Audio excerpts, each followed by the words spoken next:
ภรรยาของเพื่อนอันนี้บ่ไผ่ฮะโอ้เจ้าสาวเจ้าสาวกับเจ้าว่าว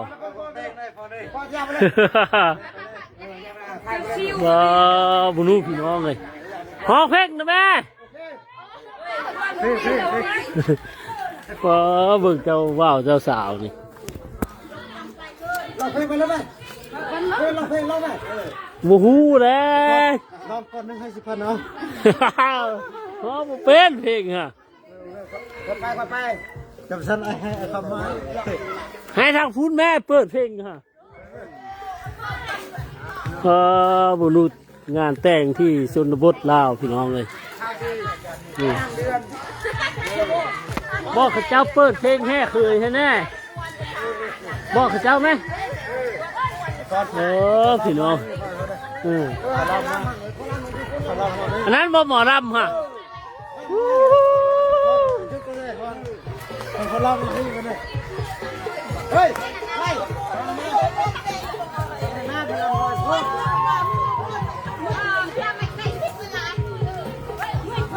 งานแต่งที่ชนบทลาวพี่น้องเลย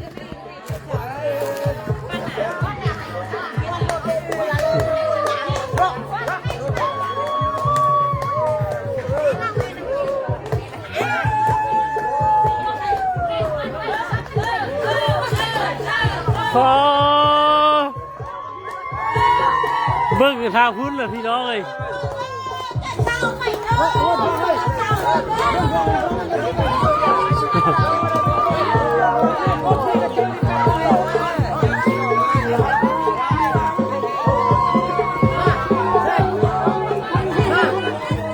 มีแห่ไปแห่เคยว้าก้อนหินรับ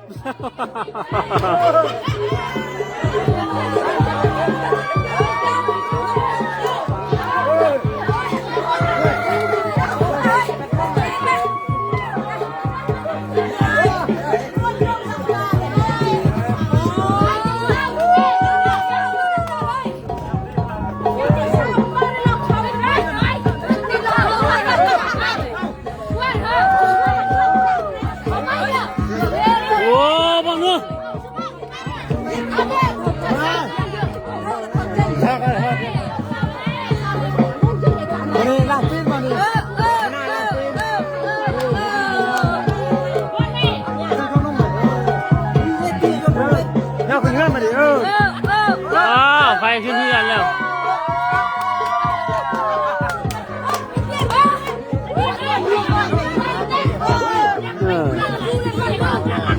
มีเหือดจะว่าวเนาะ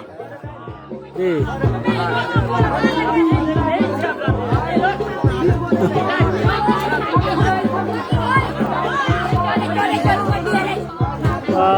งานแต่งที่ชนบทลาว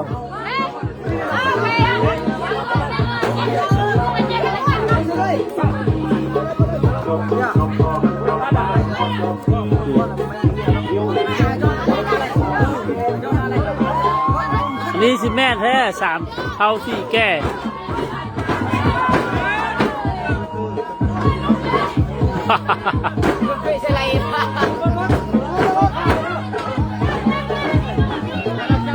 นี่จะเป็นยู่เฮือนเจ้าว่าวพี่น้องเลย